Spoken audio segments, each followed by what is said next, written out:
جو مانگنا ہے مانگ لے مخدوم پاک سے، کیوں پھر رہا ہے لے کے تو کاسا ادھر ادھر۔ سبحان اللہ سبحان اللہ۔ جو مانگنا ہے مانگ لے مخدوم پاک سے، کیوں پھر رہا ہے لے کے تو کاسا ادھر ادھر۔ جنت میں لے کے جائے گا مخدوم کا کرم، ہرگز نہ ہے عتیق تم جانا ادھر ادھر۔ بے شک سبحان اللہ۔ ہرگز نہ ہے عتیق تم جانا ادھر ادھر۔ پورا مجمع درود پاک پڑھ لیں۔ اللہم صلی اللہم صلی علی سیدنا مولانا محمد وآلہ وسلم۔ صلاۃ و سلام علیک یا رسول اللہ صلی اللہ تعالی علیہ وسلم۔ مولا علی کی جنگ کے بعد، مولا علی کی جنگ کے بعد سب سے پہلا فرقہ دو فرقہ بنا۔ معلوم ہے کسی کو؟ نہیں معلوم۔ یہودی شیعہ اور خارجی۔ سب سے پہلا فرقہ کتنا بنا؟ شیعہ اور خارجی۔ اور یہ میں نہیں کرتا، تاریخ اٹھا کر کے دیکھو، بخاری شریف جلد نمبر ثانی کتاب المغازی صفحہ نمبر 624 پر یہ ذکر موجود ہے۔ ان ابی سعید الخدری رضی اللہ تعالی عنہ قال بعث علی بن ابی طالب من الیمن الی رسول اللہ بزہیبۃ فی دین المقروس فقسمها بین ارباق نفر فقام رجل غیر عینین مشرق الوجنتین ناشط الجبہہ قصص اللحیہ محل القراز مشمر الازار فقال یا رسول اللہ اتق اللہ فقال بینک فلست حق احل الارض ان یتق اللہ۔ بولو سبحان اللہ سبحان اللہ۔ بخاری شریف کی حدیث جلد نمبر ثانی کتاب المغازی صفحہ نمبر 624 پر یہ آیت موجود ہے۔ مولا علی کے جنگ کے بعد سن 2 ہجری میں، سن 2 ہجری میں عرب کی راجدھانی ریاض میں جب مولا علی کی جنگ ہوئی تو مولا علی کی جنگ کے بعد سن 2 ہجری میں ایک فرقہ بنا جس فرقے کا نام شیعہ اور خارجی۔ تیسری صدی میں کوئی فرقہ نہیں، چوتھی صدی میں 5ویں، 6ویں، 7ویں، 8ویں، 9ویں، 10ویں، 11ویں، 12ویں صدی تک کوئی فرقہ نہیں، لیکن 13ویں صدی میں عرب کی راجدھانی ریاض میں ایک فرقہ بنا، اور جس فرقے کو بنانے والا آل سعود اور شیخ محمد بن عبد الوہاب نجدی نے ایک فرقہ بنایا جس فرقے کا نام رکھا وہابی۔ تاریخ کے حوالے سے بات ہو رہی، غور سے آپ سنیے گا۔ ایک فرقہ بنایا جس فرقے کا نام رکھا وہابی، اور جب ان کی حکومت آئی تو سب سے پہلے عرب کی راجدھانی ریاض میں جو فرقہ بنا تو قرب و جوار کے ہر جگہ کا نام چینج کیا، ایک قانون بنایا کہ آج کے بعد کوئی شخص میرے آقا کی شان میں، یہ میں اپنے جملے بول رہا ہوں، ان کا قانون بنایا ہوا تھا کہ آج کے بعد کوئی شخص نبی پر درود نہیں پڑھے گا، صلاۃ و سلام نہیں پڑھے گا، اگر کوئی درود و سلام پڑھے گا تو اسے قید خانے میں ڈال دیا جائے گا۔ حکومت کی بنیاد پر، طاقت کی بنیاد پر قانون نافذ کیا گیا۔ ٹھیک اسی طرح آپ سمجھتے چلے، مثال کے طور پر کانگریس کی حکومت آئی، کانگریس کی حکومت میں 1500 کے نوٹ چلا کرتے تھے، لیکن جب دوسری حکومت آئی، دوسری حکومت نے اس نوٹ کو رد کر دیا، اس نوٹ کو بند کر کے 1000 2000 کے نوٹ بنا دیے، 1000 2000 کے نوٹ بنائے گئے۔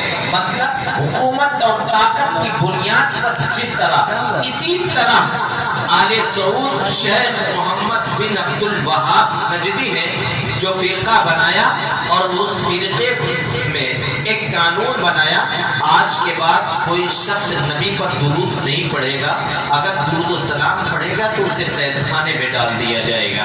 اب آپ غور کریں، وہی فرقہ جب ملک ہندوستان ہی نہیں پوری دنیا میں وہ فرقہ پھیلا ہے، تو وہی فرقہ جب اس فرقے سے تمام فرقے بنے، یعنی چاہے وہ اہل حدیث ہو، چاہے وہ دعوت اسلامی ہو، جتنے فرقے آج تیار کیے گئے ہیں سب اسی فرقے یعنی وہابی سے کٹ کر کے بنا ہے، اور وہابی جو کٹا یہ سنی سے کٹ کر کے بنا۔ اب آپ غور کریں، مولا علی کے جنگ کے بعد مال غنیمت سے کچھ سونا ملا۔ حضور مولا علی آقا کریم صلی اللہ علیہ وسلم کی بارگاہ اقدس میں لے کر کے وہ سونے کو حاضر ہوئے، اور وہ کچا سونا تھا۔ کچا سونا جب مولا علی لے کر کے میرے آقا کی بارگاہ میں حاضر خدمت ہوئی، یا رسول اللہ یہ کچا سونا مال غنیمت سے ملا ہوا ہے، یا آپ قبول فرما لیں۔ میرے آقا نے اس سونے کو لیا اور لے کر کے چند صحابیوں کو بلایا، فلاں صحابی ادھر آؤ، فلاں صحابی ادھر آؤ، فلاں صحابی ادھر آؤ، اور اس کچا سونا کو ان صحابیوں میں تقسیم کر دیا۔ اس کچے سونے کو ان صحابیوں میں تقسیم کر دیا جو بظاہر مسلمان تھا لیکن باطن میں وہ منافق تھا۔ ٹوپی لگایا، داڑھی رکھا، کرتا پاجامہ پہنا، بظاہر وہ مسلمان نظر آ رہا تھا لیکن باطن میں وہ منافق تھا، اور اس کا نام تھا ذوالخویسرہ۔ کیا نام تھا؟ ذوالخویسرہ۔ فوراً وہ کھڑا ہوا اور کھڑا ہو کر کے اعتراض کرنے لگا، اے محمد اللہ کے عذاب سے ڈرو، تم نے انصاف سے کام نہیں لیا، جو بٹوارا کیا تم نے انصاف نہیں کیا، اللہ کے عذاب سے ڈرو اے محمد۔ جس سونے پر جس کا حق تھا تم نے اسے نہیں دیا، اور جسے نہیں دینا چاہیے تھا وہ سونے کو ان میں تقسیم کر دیا، اے محمد اللہ کے عذاب سے ڈرو۔ اتنا کہنا تھا، میرے آقا نے فرمایا، اے ذوالخویسرہ، زمین اور آسمان دونوں جگہ میں سب سے بڑا امیر مانا جاتا ہوں، اور تو یہ کہہ رہا ہے کہ جسے دینا چاہیے اسے نہیں دیا، اور تم ڈرنے کی بات کہہ رہا ہے۔ اے ذوالخویسرہ، مجھ سے زیادہ اللہ سے ڈرنے والا کون ہے؟ مجھ سے زیادہ اللہ سے ڈرنے والا کون ہے؟ اتنا سننے کے بعد جب یہ آواز خالد بن ولید کے کانوں سے ٹکراتی ہے تو خالد بن ولید کو رہا نہ گیا۔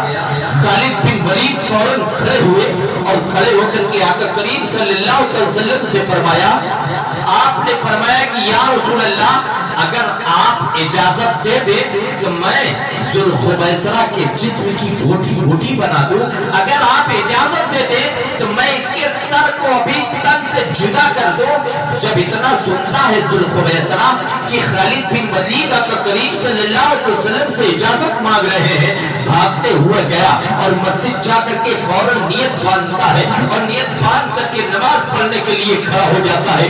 میرے آقا نے فرمایا، اے خالد بن ولید، اے خالد بن ولید، ذوالخویسرہ نماز کی حالت میں ہو گیا ہے، نماز پڑھنے لگا ہے۔ اے خالد بن ولید، خبردار ذوالخویسرہ کو قتل مت کرنا، اگر ذوالخویسرہ کو تم نے قتل کیا تو کل جو لوگ داخل اسلام ہوئے ہیں وہ یہ کہیں گے، وہ یہی کہیں گے کہ اب تک محمد تو کافروں کو قتل کرنے کا حکم دیتے تھے، اب تک تو محمد کافروں کو قتل کرنے کا حکم دیتے تھے، اب تو نمازیوں کو بھی قتل کرنے کا حکم دینے لگے۔